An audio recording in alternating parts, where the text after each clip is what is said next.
What is going on, guys? Welcome back to another tutorial. Today we are fixing this animation at the start, so we're now on idle. When we press on play, we have this going on. Boom! Crashing works, so we can actually die with our Pingu. He has the death animation playing as well. And we have some more, so if we press play again, you now have the option to slide beneath this object. See how this actually affects the character controller. If you just have a look at the green capsule around the player, so this thing here, you're going to see that we shrink into a small bubble and then we go back. And this is what we're going to be doing today, guys, so without further ado, let's get right into it.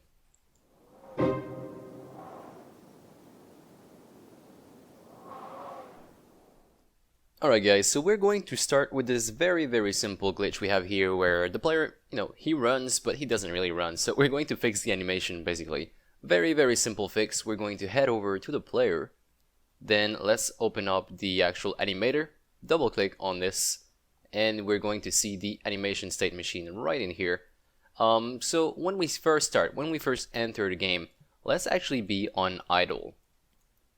So I'll actually make a link in between entry to idle, make sure I right click on idle and then set this as the default layer. And then once this is done, I'm going to make another transition to run and make sure that I add a condition between these.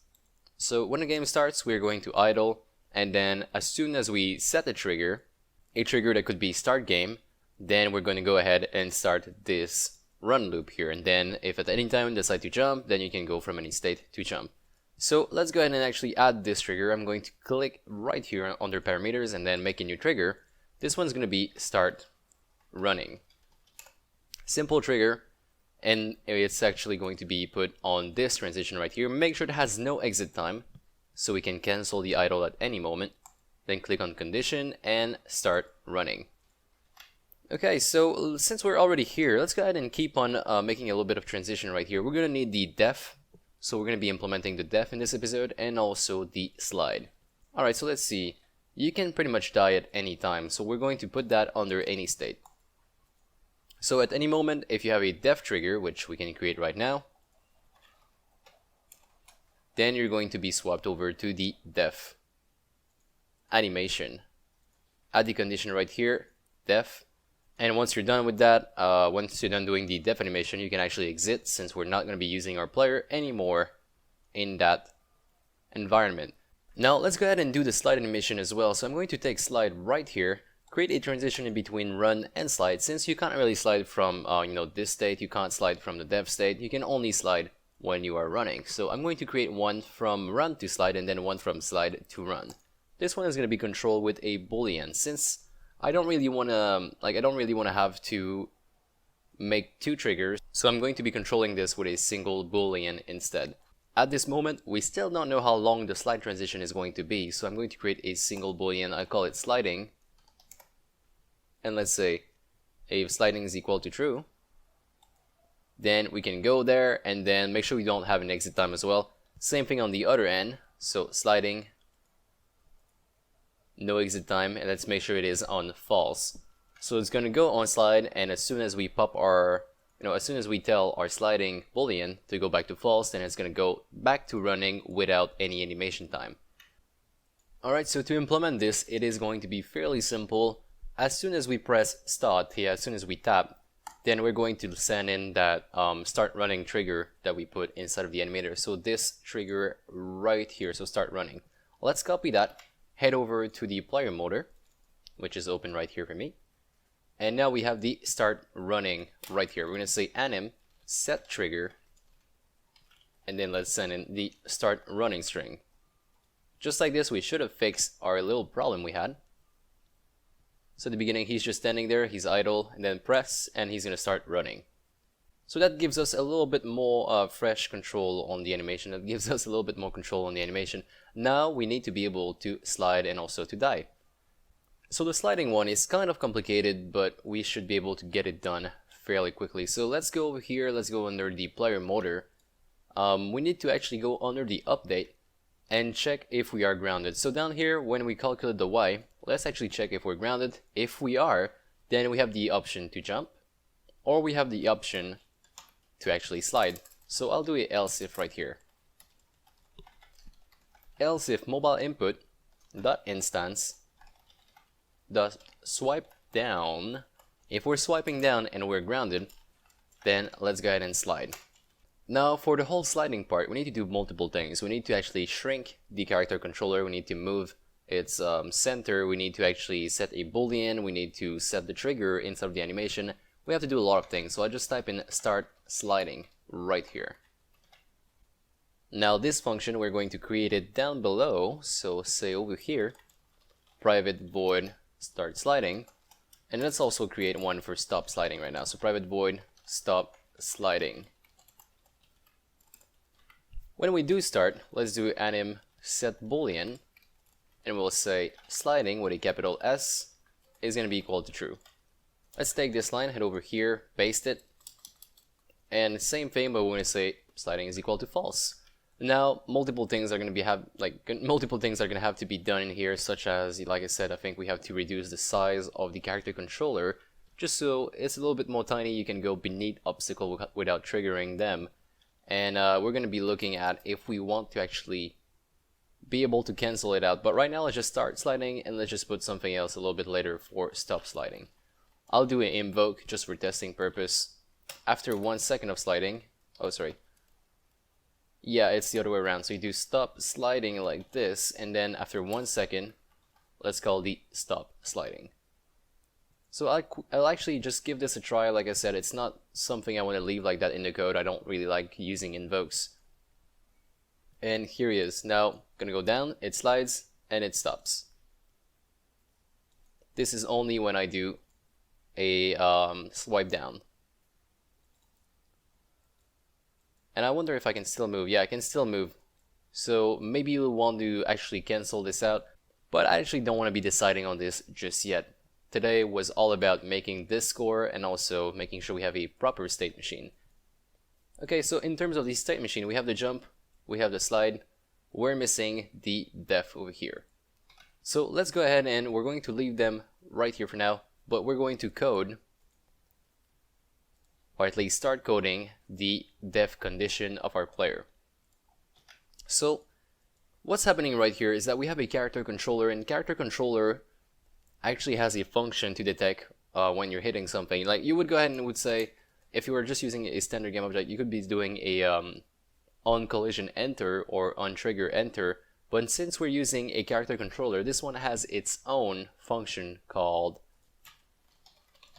I think it's on character controller hit. So it's on controller collider hit, and it gives you a controller collider hit. So it's the same exact thing as on collision enter, but it works only for character controller.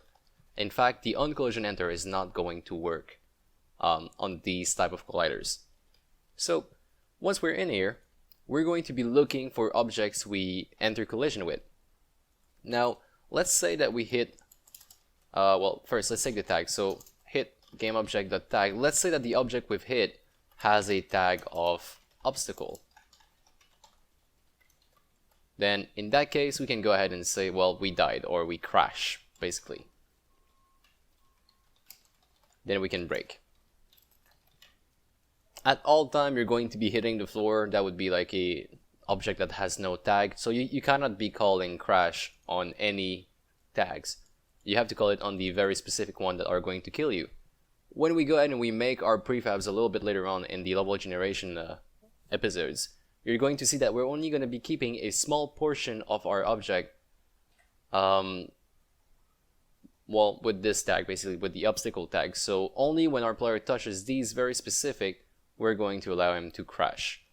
Until then, we are going to be using some preset that we put in the map. Do we need anything else? We don't need anything else. Of course, we're going to need the crash function. So I'm going to go up here, do a private void crash. And this is, of course, when the player dies. And when the player dies, for now, what we could do is anim set trigger. Did we call it def or dead? I think we call it def. Let's double check real quick. Since we have it right here, it is called def, just like this. And if we trigger it while the game is playing, this is what happens. So we fall into that dying animation. Now, unfortunately, I just realized that if you do have a exit, then you triggered the entry again, which is not something we want. So let's actually kill this right here, this transition. We don't want to have this transition anymore. And now if I hit play, we start running, we jump around, boom, we hit something, def, we just stop there, face down, and we are a little dead Pingu. But we still keep on going because he doesn't know that, you know, it needs to die, basically. So when we do trigger this thing, let's also do is running is equal to false, since we're not really running anymore. Okay, so we should have pretty much all we need. All we're missing right now to test this out is to have a real object in the scene that has the obstacle tag on it. So a game object that has the obstacle tag on it. We're going to actually create it real quick by, say, creating a cube, moving it ahead in the map, maybe 10 meters ahead, or is that enough? We'll see. Let's just make it that wide, and then we'll change the tag. So at the top right here, change the tag for add a new tag, obstacle, save. Now when you create it, it's not actually set. You have to go back on the object and then set it manually. We have something like that. Now obviously we're going to have to play with this a little bit more because the animation actually falls in front, which of course leaves our Pengu dead, but he's dead inside of the wall, which is kind of not useful at all. But as you can tell, our collider is still there. So we'll need some tweaking on this animation, but other than that, everything looks fine. And we can actually move on to another thing. Meanwhile, you can practice your sick Pingu skills. See that jump? Amazing jump. Alright, so next step, let's take this and actually bump it back up to, say, 1. That's going to give you 0.5. Okay, so let's go for 1.5. And you should have 1 meter below the Pingu. Let's give it a try so we see exactly how big this is compared to the Pingu. And as you can tell, his head should basically just hit this thing and then boom, he dies. Right, so what we want to be doing here is make sure that we actually shrink this character controller. We shrink it in height, so this thing here. But if we do that, realize that he's gonna start falling, like he's gonna go right about here and we won't see our Pingu anymore. So when we do shrink this thing, we also have to move the center. So right now we have a center that is at 0.5. It's perfect for what we need. Let's actually reset it so we can have a look.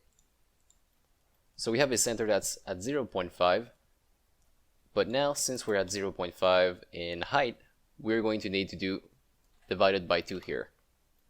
Which means this is going to be our final collider. And at that point, when we're sliding, we can go beneath that and have no problem. So basically, when we're sliding, we're going to do a divided by 2 on the height and also a divided by 2 on the actual center here. To do that, we're going to go back right inside of the start sliding and the stop sliding. Let's do a controller dot height, and can we actually set it? So let's see, dot height. We have a set and get, so that's perfect. Let's do the same exact thing. So divided equal to, can I do that? I think I can. Amazing stuff. Now for the center, we can do the exact same thing, but since it's a vector 3, we'll have to reset it.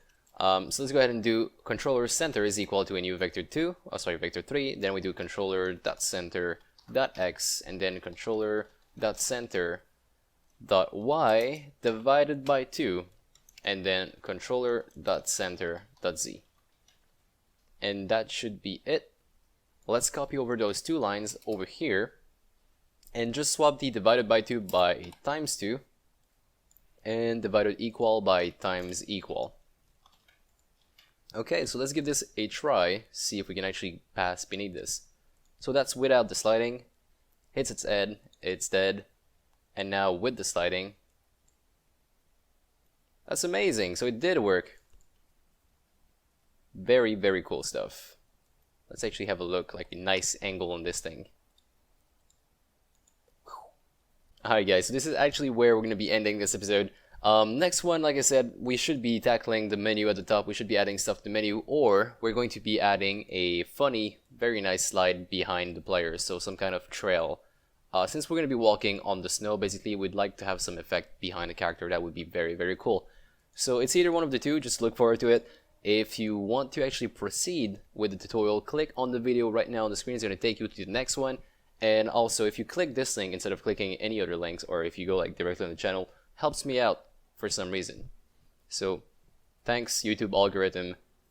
And yeah, so click on this thing, check out the Patreon page, check out the Facebook page, check out all of these links that we have below in the description. Join us on Discord, join the conversation. We're there to help you guys, and that's pretty much it. Thank you so much for watching, and I'll catch you in the next one.